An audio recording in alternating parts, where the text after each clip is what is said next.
নমস্কার বন্ধুরা, বুলার হেসেলেন ব্লগসে সবাইকে স্বাগত জানিয়ে সামনেই আসছে পয়লা বৈশাখ। পয়লা বৈশাখের সবাইকে আন্তরিক শুভেচ্ছা, বড়দের প্রণাম, ছোটদের ভালোবাসা জানিয়ে শুরু করছি আজকের পয়লা বৈশাখের একটি সুস্বাদু মাটন রেসিপি।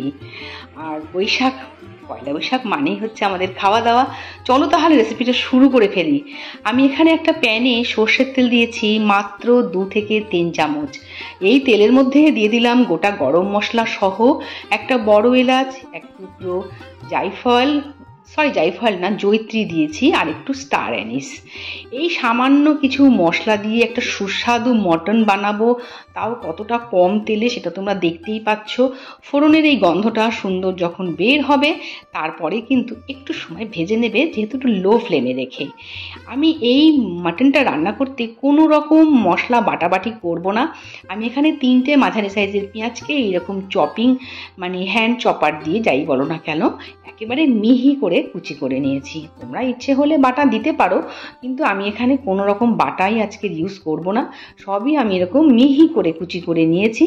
সেই পেঁয়াজটা দিয়ে দেবো এবং পেঁয়াজটাকে খুব ভালো করে একটু ভেজে নেব, কিন্তু একেবারে লালচে ব্রাউন করার কোনো প্রয়োজন নেই। মাংসটা আমি আজকে শুধুমাত্র এইভাবে কষিয়েই করব। পেঁয়াজটা হালকা ভাজা হতে এর মধ্যে আদা, রসুন, কাঁচা লঙ্কা সবই কিন্তু আমি গ্রেট করে নিয়েছি। একটু মিহি পেস্ট হবে না সেরকমভাবেই করেছি। তারপরে এখানে আমি প্রায় 600 গ্রাম মাটন আমি ভালো করে আগে ধুয়ে জল ঝরিয়ে রেখেছি, একেবারে সেটাকেই দিয়ে দেবো।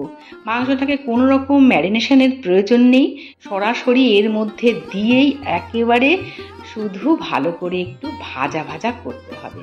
মাটন রান্না করতে যদিও একটু বেশি সময় লাগে, কিন্তু যদি এইভাবে রান্না করো তাহলে তার টেস্ট কিন্তু একেবারে দ্বিগুণ হয়ে যাবে।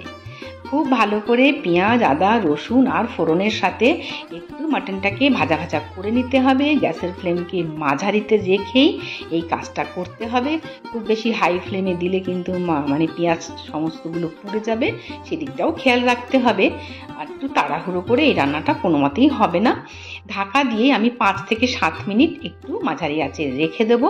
তারপরেই দেখো চলে এসেছি 7-8 মিনিটের মাথায়, একেবারে পেঁয়াজ থেকেও জল ছাড়তে শুরু করেছে আর মাংসের কালারটাও কিন্তু একটু অন্যরকম হয়ে গেছে। এবারে নাড়াচাড়া করার পর এর মধ্যে আমি দিয়ে দেবো টমেটো।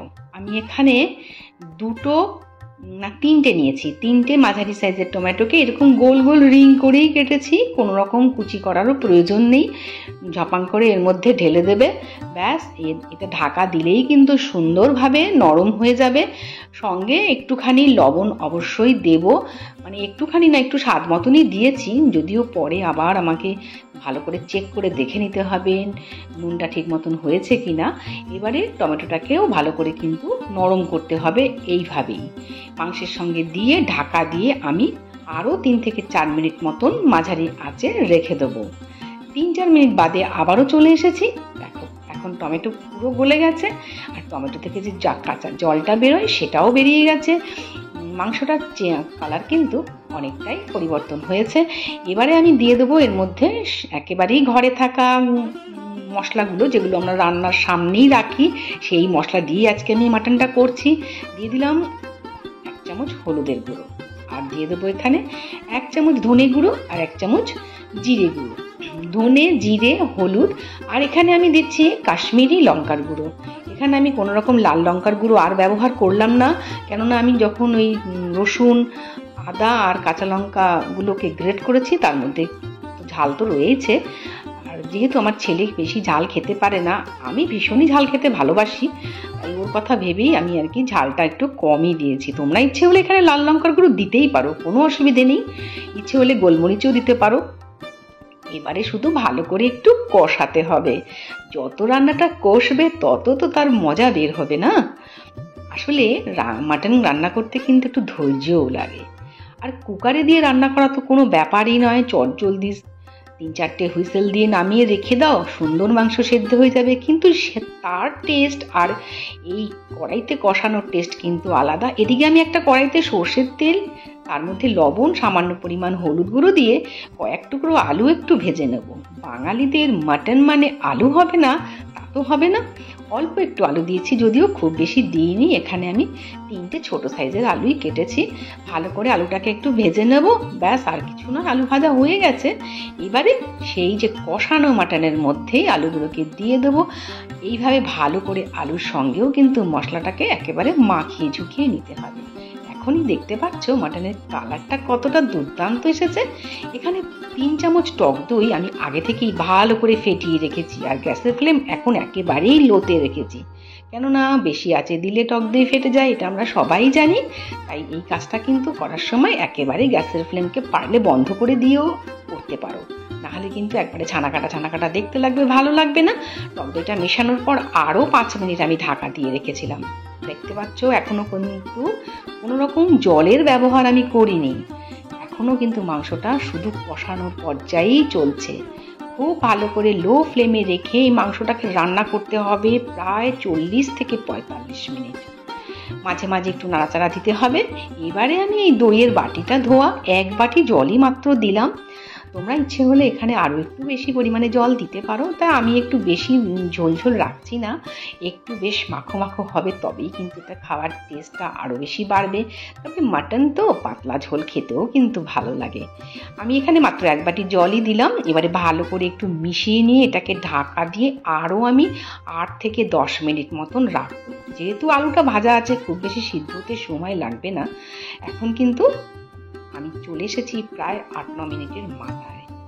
একেবারে উপর থেকে তেল ভাসতে শুরু করেছে, আর গন্ধে তো বাড়ি ম করছে। এইরকম মাটনের গন্ধে তো লুকিয়ে রাখা একেবারেই যায় না, পাশের বাড়ি থেকেও হাঁকপাক পাচ্ছে, কি রান্না হচ্ছে আমন। আর এখানে একটা ম্যাজিক মশলা দিচ্ছি। এখানে আমি নিয়েছি জিরে, ধনে, গোটা গরম মশলা, সঙ্গে একটু জায়ফল, জয়িত্রী, একদম হালকা রোস্ট করে এইরকম গুঁড়ো করে রেখেছি। আর পরে ওপর থেকে অল্প একটু গরম মশলার গুঁড়োও আমি দিলাম। এটা তোমরা দিতেও পারো, নাও দিতে পারো, যেহেতু ভাজা মশলাটার মধ্যেই রয়েছে।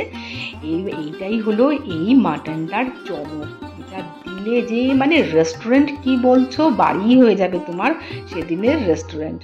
এবারে একটু চেক করে দেখে নিচ্ছি লবণের পরিমাণটা ঠিক আছে কিনা। এটা আমি সবসময়ই করে থাকি, তোমরাও নিশ্চয়ই করো। একেবারে তৈরি হয়ে গেছে গরমা গরম বৈশাখী মাটন, মানে পয়লা বৈশাখের জন্য স্পেশাল মাটন কারি। দেখো চলে এসেছি, এবার শুধু লুকটা দেখে নাও। আর কি অপেক্ষা করা যাচ্ছে? ভিডিওটা দেখে তোমাদের কেমন লাগলো অবশ্যই কিন্তু জানিও। চলে এলাম গরম গরম সার্ভ করতে। তোমাদের মূল্যবান কমেন্ট, তোমাদের একটু একটা লাইকের ছোঁয়া আমাকে আরও ইন্সপিরেশন দেয়, আমি নতুন নতুন রেসিপি তোমাদের সামনে নিয়ে আসতে পারি। ভালো লাগলে কমেন্ট করো। আর যারা এখনও আমার চ্যানেলটাকে সাবস্ক্রাইব করে উঠতে পারোনি, ভাবছো করবো, তাহলে করেই ফেলো, কোনো অসুবিধে নেই, এতে কোনো পয়সা খরচা হয় না, শুধু আমরা একটু সাহস পাই, আর কিছুই নয়। গরম গরম ভাত কিংবা পোলাও, আবার রাতের বেলা পরোটা কিংবা লুচি বা প্লেন রুটি দিয়েও কিন্তু এই মাটনটা খেতে পারবে। আমি গন্ধরাজ লেবু দিয়ে এটাকে সার্ভ করব। অসাধারণ খেতে হয়েছে। আমি চাইবো তোমরা একদিন হলেও এইভাবে মাটনটা ট্রাই করো। আশা করছি নিশ্চয়ই তোমাদের ভালো লাগবে। সবাই ভালো থেকো। আমাদের সামনের এই পয়লা বৈশাখ থেকে আগামী বছরটা সবার খুব ভালো কাটুক, এই কামনাই করি। সবাই ভালো থেকো, বড়দের প্রণাম জানাচ্ছি, ছোটদের অনেক ভালোবাসা রইল। আবার দেখা হবে নতুন কোনো ভিডিও নিয়ে।